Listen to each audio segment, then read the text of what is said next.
सुहागपुर के प्राचीन नरसिंह बिहारी मंदिर ने अन्नकूट उत्सव का आयोजन किया। अन्नकूट उत्सव में भगवान कृष्ण को विभिन्न प्रकार के स्वादिष्ट व्यंजन का भोग लगाकर प्रसादी वितरण की परंपरा वर्षों से चली आ रही है। दरअसल गोवर्धन पूजा के दौरान मनाए जाने वाले अन्नकूट उत्सव में स्वादिष्ट और विभिन्न प्रकार के भगवान कृष्ण को भोग लगाए जाते हैं। रामानंद संप्रदाय के प्राचीन बावड़ी वाले मंदिर में अन्नकूट उत्सव पंचमी को मनाने की परंपरा है, जिसके चलते पंचमी तिथि को अन्नकूट उत्सव मनाया गया, जिसमें नगर के श्रद्धालु सहित साधु संत महात्माओं ने अन्नकूट उत्सव में भगवान के भोग को प्रसाद के रूप में ग्रहण किया। जी के मंदिर में अन्नकूट का उत्सव जब से मंदिर की स्थापना हुई है तब से ही मनाया जाता है और प्रतिवर्ष अनुसार हर साल ही मनाया जाता है।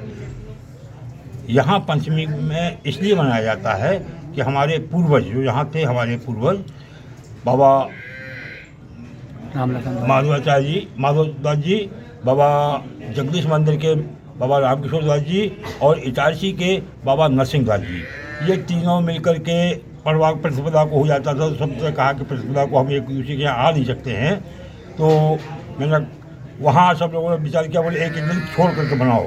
तो सभी लोग तैयार हो गए। उस परंपरा को निभाते हुए बाकी लोगों ने छोड़ा है, बुलाते हैं नहीं बुलाते हैं उसे कोई नहीं, मैं उस परंपरा को ठाकुर जी ने प्रेरणा दी, मैं उसको मनाता रहता हूँ। महाराज जी, अन्नकूट के बारे में बताइए, अन्नकूट उत्सव क्यों मनाया जाता है? अन्नकूट का उत्सव जो है भगवान कृष्ण के उसमें मनाया जाता है। एक दफ़ा इंद्र से कुछ वार्तालाप हो गया। इंद्र सबसे बड़ा देवता अपने आप को बताते थे, लेकिन भगवान विष्णु सबसे बड़े देवता थे। तो इंद्र में और भगवान कृष्ण में बहस हो गई। भगवान कृष्ण बोले कि मैं बड़ा हूँ, इंद्र बोले कि मैं बड़ा हूँ। उसी में तो भगवान ने अपनी लीला दिखा करके गोवर्धन पर्वत के ऊपर नाना प्रकार के व्यंजन लेकर गांव वाले से कहा कि है भाई, सब लोग जो है आप इंद्र की पूजा करते हो, बजाय इंद्र की पूजा के अगर आप गोवर्धन की पूजा करो तो गोवर्धन पूजन से आपको उससे ज़्यादा प्रतिफल मिलेगा। सब लोग कृष्ण की बात को मान करके गोवर्धन पूजन करने के लिए गए और जब गोवर्धन पूजन हो रहा था तो नाना प्रकार के व्यंजन पूरे ग्वाल बाल सहित भोग लगा रहे थे ठाकुर जी का।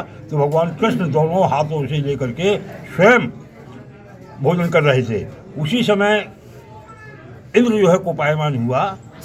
इंद्र जब कोपायन हुआ तो इंद्र ने जो है अति वर्षा कर दी, बहुत ही ज़्यादा पानी बरसाया। इतनी हुई कि जब उससे ज़्यादा त्राही बरसने लगा। तो भगवान कृष्ण ने जो है अपनी इस छुंगली उंगली पर उस पर्वत को उठा करके और सबकी रक्षा की। तब से इस अन्नकूट का उत्सव मनाया जाने लगा।